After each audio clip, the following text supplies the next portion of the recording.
écoutons dans l'évangile de Luc, au chapitre 9, les versets 51 à 62, avec la voix de Linda.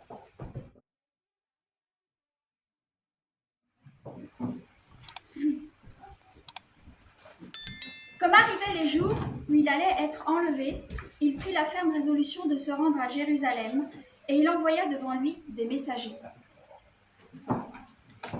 Ceux-ci se mirent en route et entrèrent dans un village de Samaritains afin de faire des préparatifs pour lui. Mais on ne l'accueillit pas parce qu'il se dirigeait vers Jérusalem.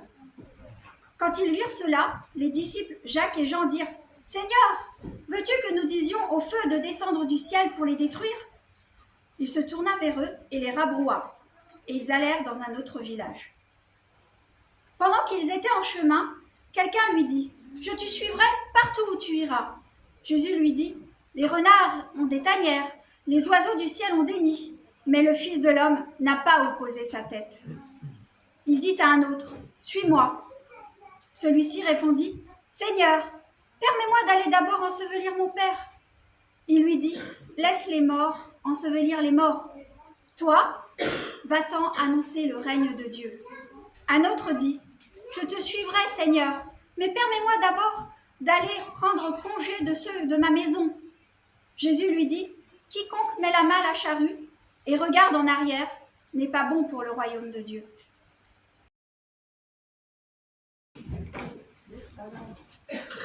Alors, il serait malvenu que je vous dise ne prenez pas de repos cet été, parce que le Fils de l'homme n'a pas où reposer sa tête, comme on vient de le lire.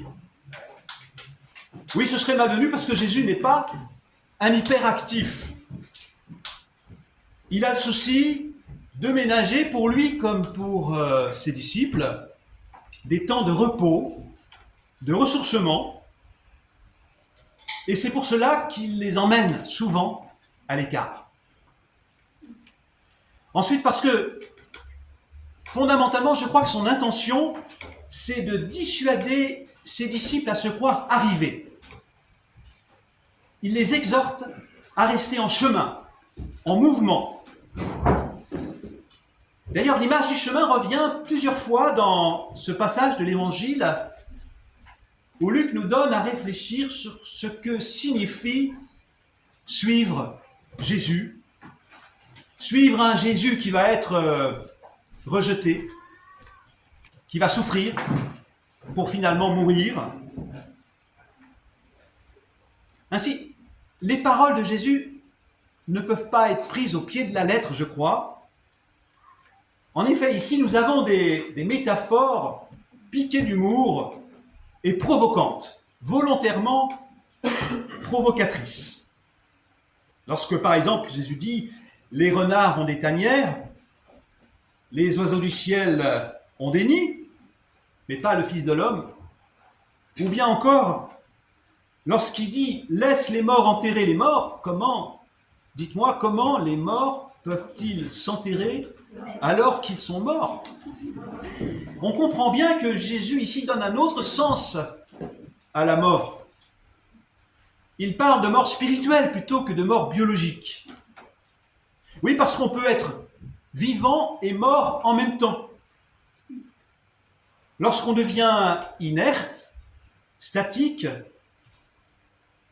lorsque l'on n'a plus le projet, que notre vie est à l'arrêt, ou bien lorsqu'on n'a pas envie de sortir de nos certitudes, d'apprendre à penser autrement, on peut être mort spirituellement lorsqu'on se replie sur soi-même, sur ses habitudes, sa zone de confort, en refusant tout changement, ou bien plus grave encore, lorsque plus rien ne nous motive à nous lever le matin pour commencer une nouvelle journée.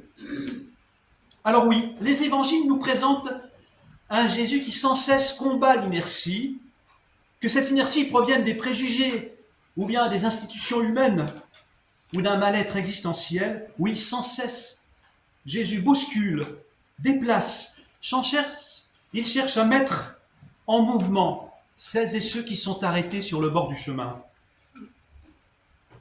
Ainsi, l'écrivain Christian Bobin a écrit un petit livre savoureux, un petit livre sur Jésus, qu'il a intitulé « L'homme qui marche ».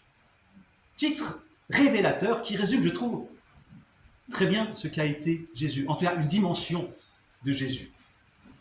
Et d'ailleurs, Luc, dans son évangile, mais aussi dans le livre des Actes des Apôtres, Luc s'emploie, page après page, à décrire cette dynamique qui sans cesse relève, met en route des femmes et des hommes. Il la présente comme une puissance qui dynamise. Il appelle le plus souvent cette puissance l'Esprit Saint. L'Esprit Saint. Alors, précisons-le, il y a plusieurs façons de se mettre en chemin. Il y a différents mobiles qui poussent quelqu'un à se mettre en chemin. Il y a la nécessité de fuir la guerre, la persécution, la famine. Il y a la peur, l'instinct de survie qui jette tant de personnes sur les routes de l'exil. Le Haut Commissariat des Nations Unies évalue à 122 millions le nombre de personnes contraintes de s'exiler aujourd'hui. Ou bien, dans un autre ordre d'idées, il y a la volonté d'en découdre, un peu comme les disciples ici. Parce qu'ils ne sont pas accueillis dans un village, ils préméditent une vengeance, et ainsi ils déclarent à Jésus, « Est-ce que tu veux, Seigneur, que nous disions au feu de descendre pour détruire ce village ?»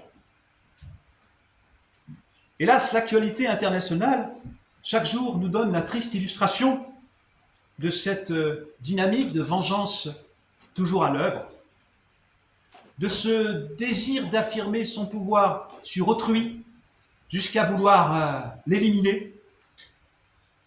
Mais bien sûr, c'est un tout autre mobile qui pousse Jésus à se mettre en marche et à appeler ses disciples à se mettre en marche avec lui. C'est une toute autre dynamique. En effet, le chemin de Jésus a pour horizon le règne de Dieu.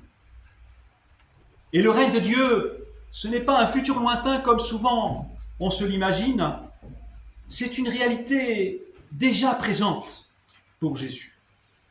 Oui, c'est une réalité déjà présente, même s'il est encore embryonnaire, même s'il est encore en devenir. C'est une réalité toute proche de nous, qui s'incarne en Jésus-Christ, qui nous précède sur nos chemins et que nous sommes invités à suivre avec les disciples.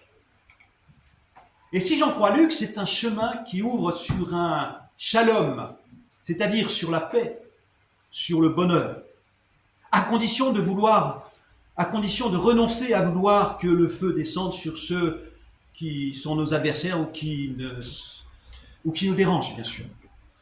Oui, le chemin de Jésus ouvre sur le règne de Dieu.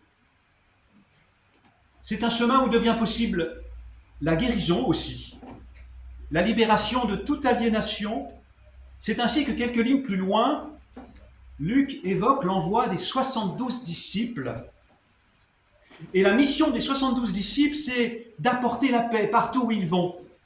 D'apporter la paix, mais aussi de guérir, de libérer, bref, de faire du bien.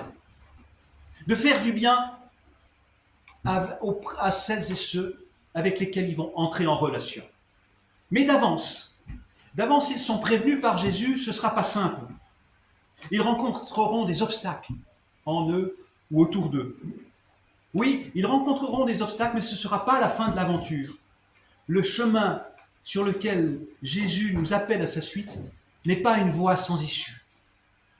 Bien au contraire, il ouvre sur des possibles, il ouvre un avenir malgré les difficultés présentes. Certes, face aux menaces qui pèsent sur notre avenir, notre réaction est de se replier sur le passé parfois. Face à des événements anxiogènes, comme la crise climatique ou les conflits internationaux, on peut devenir nostalgique parfois. On peut regretter un passé, souvent idéalisé d'ailleurs. Oui, en temps de crise, comme en temps de guerre, la tentation est de regarder en arrière, D'où l'image du laboureur qui met la main à la charrue, mais qui regarde en arrière, et qui donc est dans l'incapacité d'agir vraiment. Oui, avec cette image, Jésus nous signifie que le règne de Dieu, c'est une dynamique qui nous pousse en avant plutôt que de nous retenir en arrière. Le règne de Dieu, c'est cette force qui nous est donnée pour nous mettre en chemin, tandis que la nostalgie ou bien le remords, souvent sont des freins qui nous immobilisent. Imaginez un artiste potier dans son atelier devant un tas d'argile informe et terne.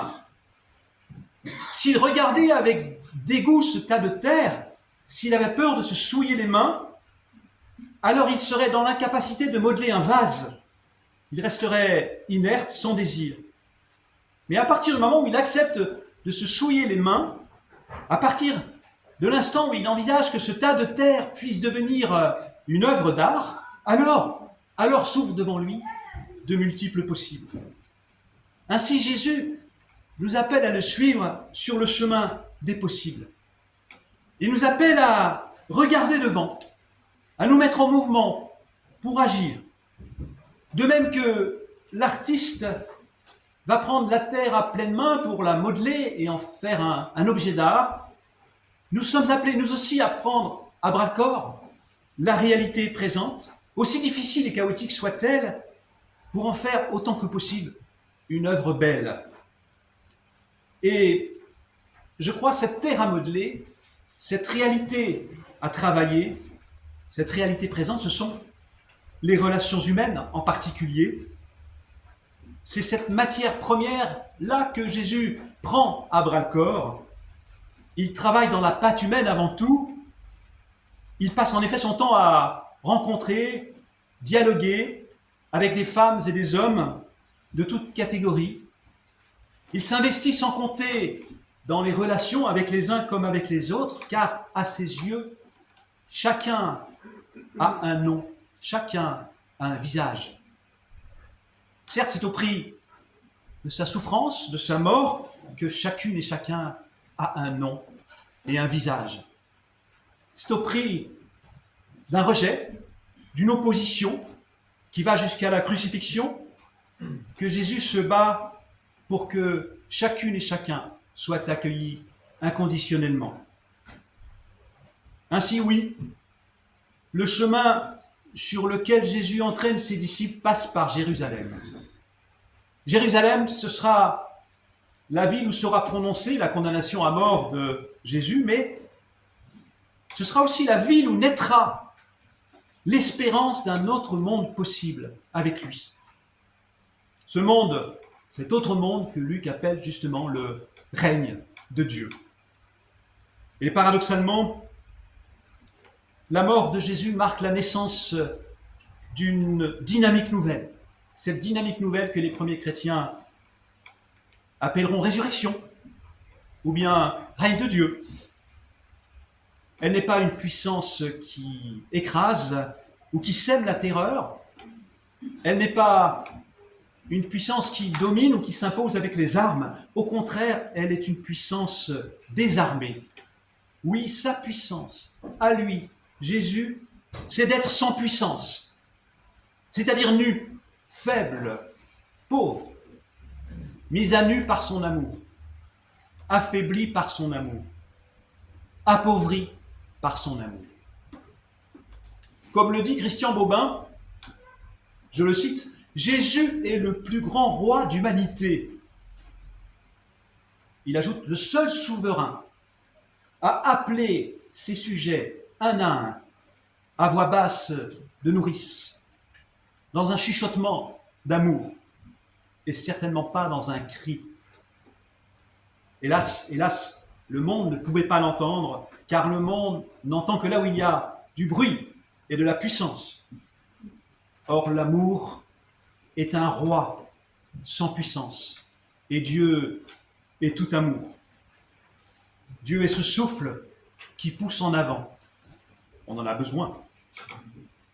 En Jésus-Christ, Dieu est un homme qui marche par-delà les abîmes où l'on s'enlise. Dieu est un homme, je pourrais dire une femme aussi, je pourrais dire plutôt Dieu est un humain qui marche au-delà de la tombée du jour. Amen.